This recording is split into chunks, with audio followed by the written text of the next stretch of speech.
أعوذ بالله من الشيطان الرجيم. بسم الله الرحمن الرحيم.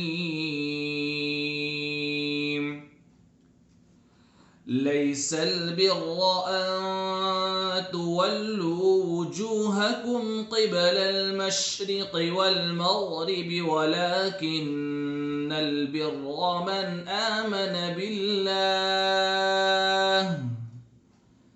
من آمن بالله واليوم الآخر والملائكة والكتاب والنبيين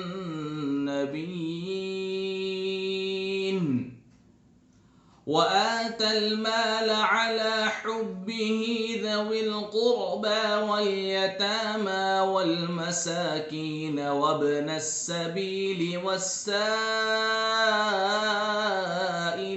وفي الرقاب وأقام الصلاة وآتى الزكاة والموفون بعهدهم إذا عاهدوا والصابرين في البأساء والضراء وحين البأس أولئك الذين صدقوا وأولئك